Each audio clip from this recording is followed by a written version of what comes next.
A Dutch court has convicted 2 Russians and a pro-Moscow Ukrainian separatist of the murders of 298 people who died in the 2014 downing of Malaysia Airlines flight MH17 over Ukraine.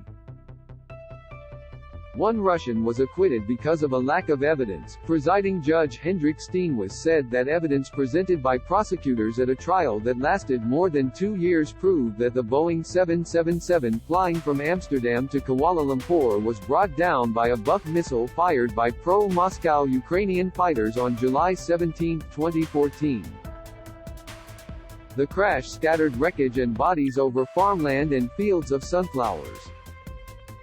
Among the victims were 38 Australians. Read more. MH17 Judgment Day. Dutch court convicts 2 Russians and 1 Ukrainian over downed flight against the geopolitical upheaval caused by Russia's full-blown invasion of Ukraine. The court also held that Moscow had overall control of the separatist Donetsk People's Republic in eastern Ukraine, from where it said the attack was launched.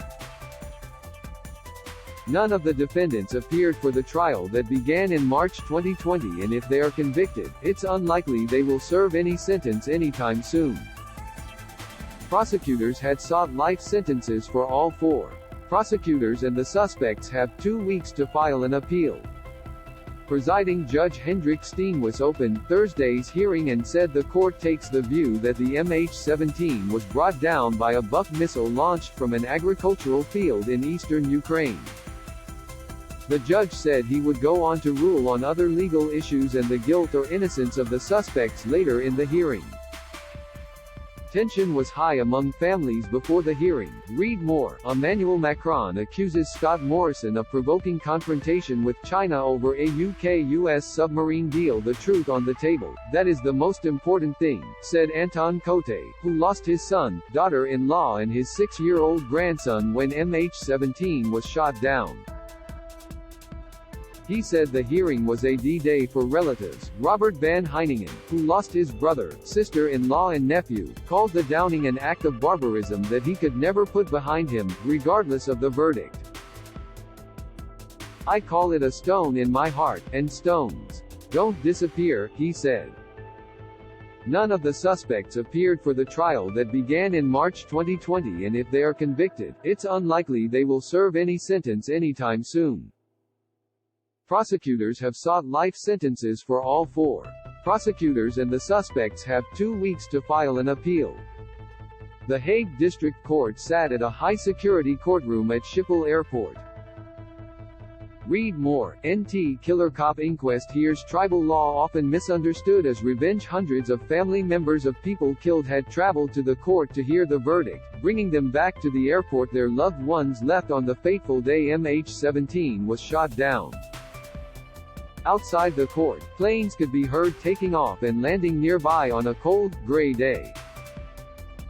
Dutch prosecutors say the missile launcher came from the 53rd Anti-Aircraft Missile Brigade, a unit of the Russian armed forces based in the Russian city of Kursk, and was driven back there after MH17 was shot down.